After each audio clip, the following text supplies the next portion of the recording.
দাদা আপনি তো খুব এমআর করে ভিডিও বানান, আচ্ছা এই জবে কি সিকিউরিটি আছে? এই জবে কি সিকিউর আছে যে আমি এই প্রফেশনে জয়েন করলাম, আমি দীর্ঘ 30 বছর 40 বছর কাজ করতে পারবো? এই প্রশ্নটা আমাকে করেছে আমার প্রিয় সাবস্ক্রাইবার। আজকে তাহলে অ্যান্সার দেওয়ার চেষ্টা করি যে এমআর প্রফেশনে সিকিউরিটি কিভাবে বিল করা যায়। দেখো, প্রথম কথা, যেহেতু এটা একটি প্রাইভেট সেক্টর, আমরা কিন্তু এই প্রফেশনের কোনো সিকিউরিটি দিতে পারি না। টু বি অনেস্ট, সিকিউরিটি তখনই যখন তুমি কাজটাকে ভালোবাসবে, যখন তুমি একটি কোম্পানির প্রতি ডেডিকেটেড হবে, যখন তুমি কোম্পানির কিভাবে গ্রো করা যায় সেটাই তোমার ধ্যান জ্ঞান হবে। ডেফিনেটলি কোম্পানি গ্রো করলে তোমার কেন তাড়াবে, সেটা সব জায়গায় অ্যাপ্লিকেবল। আমি যদি কোম্পানির লাভ দিতে না পারি, যদি আমি কোম্পানিকে বেনিফিট দিতে না পারি বছরের পর বছর, কোনো কোম্পানি আমাকে রাখবে না, যত ভালো কোম্পানি হোক না কেন, তাই না? তাহলে আমাদেরকে এই বেসিক জিনিসটা বুঝতে হবে, প্রথম কথা। দ্বিতীয় আসি যে অনেক সময় ঘটে যায় আমাদের সাথে যে দীর্ঘ 10 বছর কাজ করেছে, প্রথমে এমআর ছিল, এমআর থেকে এএসএম হয়েছে একটি কোম্পানিতে, কোনো একটি প্রবলেমে কোম্পানি ছাড়তে হয়েছে, সব কিছুই ভালো ছিল, দেখা যাচ্ছে যে তার কোম্পানির ডিভিশনটা তুলে দিচ্ছে, কোম্পানি নিজেই উইথড্র করে নিচ্ছে, এমনও ঘটে। তো সেই ক্ষেত্রে সিকিউরিটি কোথায়? নেই। বা আমরা এমনও দেখি যে কোনো ইন্টারনাল প্রবলেম বা ইন্টারনাল কোনো পলিটিক্সের জালে ফেঁসে কোনো এক ব্যক্তিকে রিজাইন দিতে হচ্ছে, এরকম ঘটে। তাই এমআর প্রফেশনে 3 বছর 4 বছর 5 বছর করেও কোনো এমআরকে দেখবে যে 2-3 মাস 4 মাস বসে আছে। আবার এমনও দেখা যায় যে হায়ার পোস্টে, যেটি সেম পোস্টে চলে গেছেন, উনিও 6 মাস বসে আছেন, চাকরি নেই। এটা কিন্তু বলা যেতে পারে এটা কিন্তু ইনসিকিউরিটি আছে। ওকে, এবার এই বিষয়গুলোকে ওভারকাম করা যায় কিভাবে এমন একটা জিনিস করি যে এমআর প্রফেশনে আমি থাকলাম, তাতে আমি আমার লাইফে স্টেবিলিটি আনতে পারি। এটা আমাদের প্রশ্ন হওয়া উচিত। এই ক্ষেত্রে আমি একটি জিনিস বলবো, যদি সম্ভব হয় এটা করবে। দেখো, তুমি যদি এই প্রফেশনে 5 থেকে 7 বছর থাকতে পারো, আমি এতটুকু বিশ্বাস করি যে টাকাটা তুমি অর্জন করবে তার থেকে তোমার ফাইন্যান্সিয়ালি কিছুটা স্ট্যান্ডার্ড পর্যায়ে তুমি পৌঁছে যাবে। ওকে, যদি একটা ধরছি আমি মাঝারি কোম্পানি যদি তুমি জয়েন করো, তো তোমার এই স্ট্যান্ডার্ডটা পৌঁছে যাবে যে তুমি অ্যাটলিস্ট এমন একটা ইনকাম বা এমন একটা টাকার জায়গায় পৌঁছে যাবে, একটা সময়ের পর অনেক কিছু অপশন থাকবে। তাই তোমাদেরকে আমি প্রথম যে অ্যাডভাইসটা দেবো, যখনই এই প্রফেশনে জয়েন করছো, 1-2 বছর কাজ করে নাও, স্টেবল হয়ে যাও, প্রসেসটাকে বুঝে যাও, দেন সাইড বাই সাইড আরও একটা ছোটোখাটো জিনিসে ফোকাস করো। ছোটোখাটো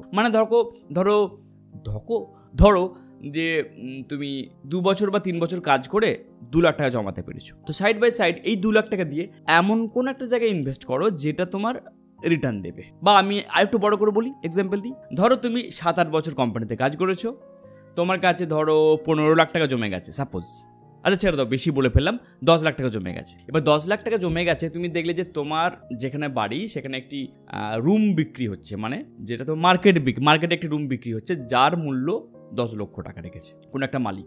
তো তোমার কাজ কি হবে যে যদি ওই টাকাটাকে যদি তুমি ইনভেস্ট করে দাও, এবার ওখান থেকে লাইফ টাইম তুমি একটা কিন্তু রেভিনিউ পাবে। কি না, তুমি ওইটাকে রেন্ট হিসেবে দেবে, 3,000 বা 4,000 টাকা রেন্ট হিসেবে তুমি দিতে থাকলে, রুমটাও তোমার থাকলো ভালো জায়গাতে, তার সাথে তুমি রেন্ট পেতে থাকলে 3,000-4,000 আজীবন। ওকে, তাহলে এইরকমভাবে আমরা ছোটোখাটো জিনিস ভাবতে পারি। যদি তোমার কোনো ক্রিয়েটিভিটি থাকে, যেমন আমার মতন যদি তুমি পাগল হয়ে থাকো, আমি যেমন এমআরের পাশাপাশি এই ইউটিউবের ভিডিও বানানো একটা ক্রেজ ছিল আমার মধ্যে। আমি রাত্রি 10:30-11টার সময় কল করে বাড়ি ফিরেছি, খাওয়া দাওয়া করেছি, ফ্রেশ হয়েছি, দিয়ে ক্যামেরার সামনে বসে গেছি, কথা বলতে পারি না পারি, ভালো লাগা ছিল। তো তোমার যদি এরকম কোনো ক্রিয়েটিভিটি বা ভালো লাগা থাকে, তো তুমি সাইড বাই সাইড তুমি এগুলো করার চেষ্টা করো। এইগুলো কেন বলছি, দেখো এগুলো কেন বলছি, ধরো তুমি যখন 6 মাস বা 5 মাস বসে আছো, যেহেতু সিকিউরিটি নেই, তো এই ক্ষেত্রে তোমার একটা বলতে পারে যে প্যাসিভ ইনকামের অপশন হতে পারে। বুঝতে পারছি ব্যাপারটা, আই থিঙ্ক। তাহলে আমার বক্তব্য যে অবসর সময়টা যদি বলো যে আমার কোনো ক্রিয়েটিভ চিন্তা নেই, আমি কিছু পারি না, আমি কিছু জানি না, দ্যাটস ওকে। তাহলে কি হলো, একটা বড় অ্যামাউন্ট কালেক্ট করো, দেন কিছু জায়গা ল্যান্ড কিনে নাও, কোনো একটা জায়গা কিনে নিলে, তারপর 2-3 বছর পর সেটা মার্কেট করার জন্য ভাবো, প্রয়োজনে সেটাকে রেন্ট হিসেবে ভাবো। ওকে, তাহলে এরকমভাবে আমরা সাইড ইনকামের একটা অপশন কিন্তু কন্টিনিউ আমাদের মাথায় রাখতেই হবে, কারণ কি ঘটবে আমরা জানি না। অনেক ক্ষেত্রে আমি দেখেছি, আমার প্র্যাকটিক্যালি দেখা আমার কাছের ব্যক্তিকে, যে দীর্ঘদিন কাজ করেছে, মাস 4 বসে ফ্যামিলিকে মেনটেন করতে পারছে না, কিভাবে তার যে জ্বলবে মাসের পর মাস, চাল ডাল কেনার পয়সা নেই।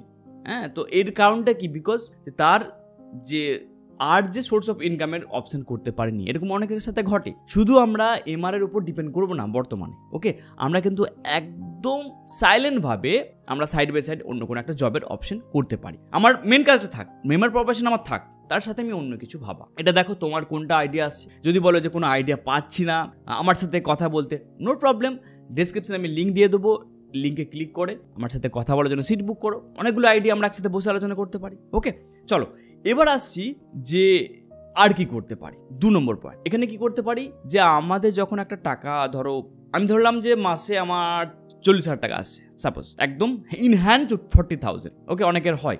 তো এই 40,000 যখন আসছে ইন হ্যান্ড, তো তার আমি 20% ম্যাক্স, মানে একদম চেষ্টা করবো যে 20% আমি সেভিং করে দেবো। সেভিং মানে এটা নয় যে আমি ওই ব্যাংকে ফেলে রাখবো, নো। আজকের দিনে ব্যাংকে টাকা ফেলে রাখার কনসেপ্টটা পুরো মিথ্যা হয়ে গেছে, সেটা আমরা জানি। তো এই ক্ষেত্রে আমরা কি করতে পারি, স্টক মার্কেটে, যেটা আমরা অল্প বুঝি, আমরা যতটুকু বুঝি, যেমন ধরো আমার যদি পোর্টফোলিও দেখো, আমি 5-7টি কোম্পানি বুঝি, ওটা ইনভেস্ট করা আছে আমার। তো তোমাদেরকে বলবো যে স্টক মার্কেটে ইনভেস্ট করো, যেটা তুমি বুঝো। খুব বেশি মাথা গলানোর দরকার নেই, খুব বেশি তোমার পড়ে থাকতে হবে না। আমি ডে ট্রেডিং বলছি না, আমি ট্রেডিং করতেও বলছি না, জাস্ট ওটা তুমি ভবিষ্যতের সঞ্চয় হিসাবে তুমি জমা করো। ওকে, এর সাথে তুমি মিউচুয়াল ফান্ড রাখো। মিউচুয়াল ফান্ডে ধরো অনেক ভালো ভালো মিউচুয়াল ফান্ড আছে, আমি যে কয়েকটা করি সেটাও নাই তোমার সাথে পার্সোনালি কথা যখন বলে দেবো। তো এই মিউচুয়াল ফান্ডে তুমি ইনভেস্ট করো। তো এই মিউচুয়াল ফান্ডে ইনভেস্ট করো বা তোমার স্টক ইনভেস্ট করলে অ্যাটলিস্ট আমরা দেখতে পাচ্ছি যে 12-16% আমরা রিটার্ন পাই। তো এই রিটার্নটা কিন্তু অন্য কোনো বিজনেসও সহজে পাওয়া যায় না, তাই না? তাহলে আমরা কিন্তু এটা আমরা করবো। ওকে, জানবো যে আমার 40,000 টাকা থেকে 20% আমার একদম আলাদা, ওই টাকাটা আমার আলাদা, ওটা আমি হাত দিতে পারবো না। তাহলে এটা যদি আমরা আগামী 10 বছর করতে পারি, আর হঠাৎ করে 10 বছর পর যদি আমার চাকরি চলে যায়, তো তোমার কখনো ইনসিকিউরিটি ফিল হবে না, তোমার কোনো টেনশন ফিল হবে না যে আমি এবার কি করব, চাকরি চলে গেছে, হাই হাই হাই হাই, এটা আসবে না। আর একটা জিনিস আমরা করবো, যেহেতু এই প্রফেশনে আমরা থাকবো দীর্ঘদিন, অল টাইম রিলেশন বিল্ড করার চেষ্টা, ডক্টরের সাথে, স্টকিস্টের সাথে, কেমিস্টের সাথে, আমার কলিগের সাথে ভালো রিলেশনশিপ যখন আমার হয়ে যাবে, সামহাউ কোম্পানির সাথে আমার হচ্ছে না, কোম্পানি আমাকে, যাই হোক একটা কোনো কারণে আমাকে কোম্পানিকে বেরিয়ে আসতে হয়েছে, সেই ক্ষেত্রে কিন্তু এই রিলেশনশিপ, এই গুড জিনিস, এই ভাইবসে তোমার কাজে লাগবে। তোমার কোনো কলিগকে বলে যে আমার এখন চাকরি নেই, তখন সে তোমাকে হেল্প করবে, তোমার কেমিস্ট তোমাকে হেল্প করার চেষ্টা করবে, স্টকিস্ট হেল্প করার চেষ্টা করবে, ইভেন কোনো ডক্টর যদি জানতে পারে যে অমুক ছেলেটা এখন কয়েকদিন বসে আছে, উনিও চেষ্টা করবেন যে অন্য কোম্পানিকে অ্যাপ্রোচ করা, যে জানেন আমার একজন খুব ভালো আছেন, আমি আপনাকে রেকমেন্ড করছি, এই ছেলেটাকে নিন। এই জিনিসটা কিন্তু ঘটে। ওকে, তাহলে আমাদের গুড রিলেশনশিপের জন্য আমাদেরকে একটু এগোতে হবে, একটু ফোকাস দিতে হবে। তাহলে এই যে কয়েকটা কথা বললাম, খুব গুরুত্বপূর্ণ কথা, যদি তুমি প্রথম দিন থেকে অ্যাপ্লাই করো এমআর প্রফেশনে, আমার মনে হয় না যে কখনো তুমি অ্যাটলিস্ট মানি বিষয়ে ইনসিকিউরিটি ফিল করবে। তোমার যদি মনে হয় যে কোনো একটা পয়েন্ট আমি মিস করে গেলাম, তাহলে কমেন্ট বক্স খোলা আছে, কমেন্ট করো। আচ্ছা, আরও যদি তোমার কোনো আইডিয়া থাকে এই বিষয়ে যে কীভাবে আরও সিকিউর করা যায় প্রফেশনকে, তো সেটাও আমরা ডিসকাশন করতে পারি, সেটাও তোমরা কমেন্টের মাধ্যমে লিখতে পারো। আর যদি ভিডিওটা ভালো লাগে তাহলে লাইক শেয়ার তো করতেই হবে, তাই না?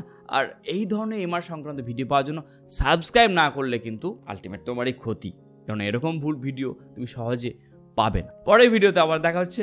Thank you very much.